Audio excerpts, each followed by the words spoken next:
America, Iran దగ్గర నుంచి యుద్ధానికి సంబంధించిన కీలకమైన అప్డేట్స్ వస్తూ ఉన్నాయి. దాదాపు యుద్ధం ముగిసిపోతుంది. ఇద్దరూ కూడా ఒక ఒప్పందానికి రాబోతూ ఉన్నారు. త్వరలో స్ట్రైట్ ఆఫ్ హర్మూజ్ గుండా ఒక స్వేచ్ఛాయుత వాణిజ్యం జరగబోతోంది. అటు ఇరాన్ హర్మూజ్లో మూసివేతను ఎత్తేస్తూ స్వేచ్ఛాయుత నౌకాయానానికి అనుమతించబోతోంది అన్నది ఈ అప్డేట్ సారాంశం. ఇటు అమెరికా అటు ఇరాన్ నుంచి కూడా ఈ అప్డేట్ కనిపిస్తుంది. అండ్ స్వయాన అమెరికా అధ్యక్షుడు డొనాల్డ్ ట్రంప్ చెప్పిన మాట ఏంటి అంటే, ఒక సింగిల్ పేజీలో ఒప్పందం చేసుకోబోతున్నాం. హర్మోజ్ నుంచి స్వేచ్ఛాయుత నౌకాయానం అండ్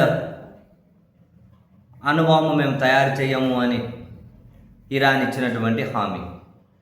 ప్రధానంగా ఈ రెండింటిని బేస్ చేసుకొని ఈ ఒప్పందం ఉండబోతుంది అని. ఇవన్నీ చూసిన తర్వాత ఇరాన్, అమెరికా అండ్ పశ్చిమాసియాలో పరిస్థితులు ఫస్ట్ నుంచి గమనిస్తున్న వాళ్ళకు డెఫినెట్లీ ఆ పెదాల మీద ఒక స్మైల్ వచ్చేస్తుంది.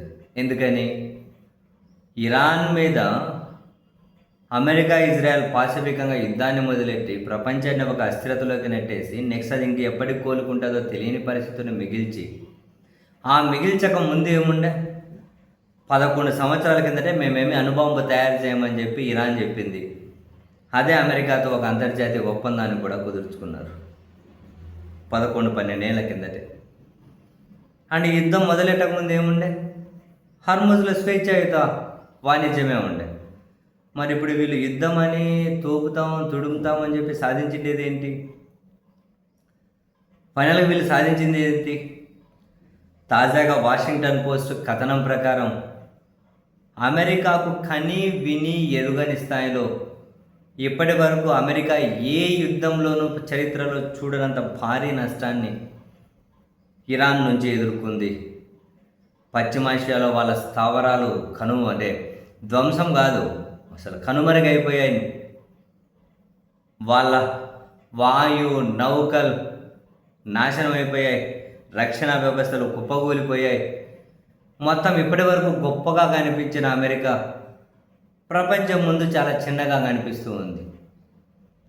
ఏదో చిన్న చిత్తగా భయపడే వాళ్ళను బెదిరించి అది అమెరికా ఆధిపత్యం చూపించుకుంటూ వచ్చింది.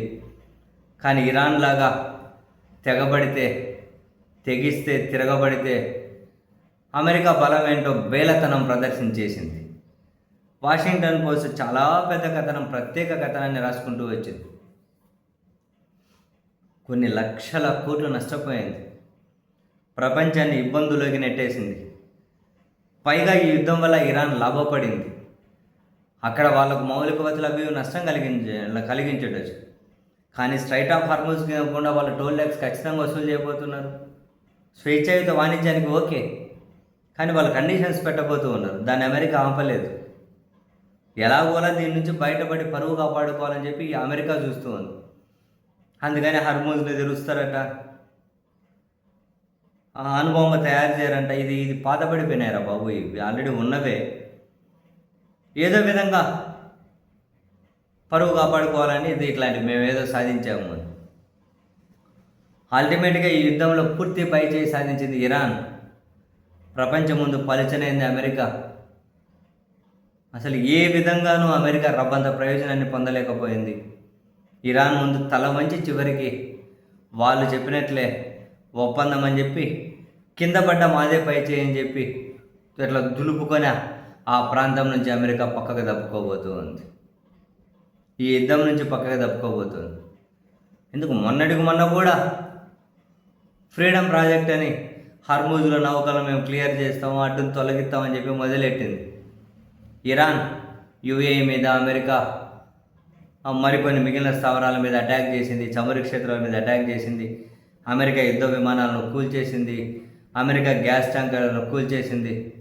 దెబ్బకి ఇరాన్ దెబ్బకు అమెరికా తూకముడిచి అయ్యా ఇవన్నీ ఆపే ఏదో ఒక ఒప్పందం చేసుకుందామని చెప్పి మళ్ళీ సంప్రదింపులు మొదలెట్టారు.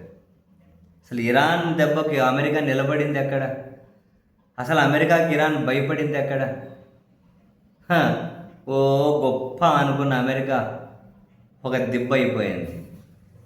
ప్రపంచం ముందు పలిచన అయిపోయింది. ఎవడు ఏమి అమెరికా దేకాల్సిన అవసరం లేదు లెక్కన. సగం దుడిచిపెట్టుకుపోయిందంటే ఇరాన్తో యుద్ధానికి. సగం దుడిచిపెట్టకపోయి సాధించింది ఏంటి? లక్షల కోట్లు నష్టపోయి సాధించింది ఏంటి? అల్టిమేట్గా ఇరాన్తో 60 రోజులు యుద్ధం అమెరికా సాధించింది ఏంటి? బాబోయ్, ఇంత డొల్లతనమా అమెరికా? ఇంతగానం ఇరాన్ దెబ్బకే తట్టుకోలేకపోయిందా? అందుకనే కదా ప్రపంచంలో ఏ అమెరికా అధ్యక్షుడు కూడా చరిత్రలో ఏ దేశ అధ్యక్షుడు ఇరాన్ మీద యుద్ధానికి ధైర్యం చేయలేదు. చేసినందుకు ట్రంప్, అమెరికా, వాళ్ళతో పాటు ప్రపంచం కానీ విని ఎరుగని స్థాయిలో మూల్యాన్ని చెల్లించుకొని రిక్త హస్తాలతో తిరిగి వెళ్తూ ఉన్నారు ఈ యుద్ధం నుండి.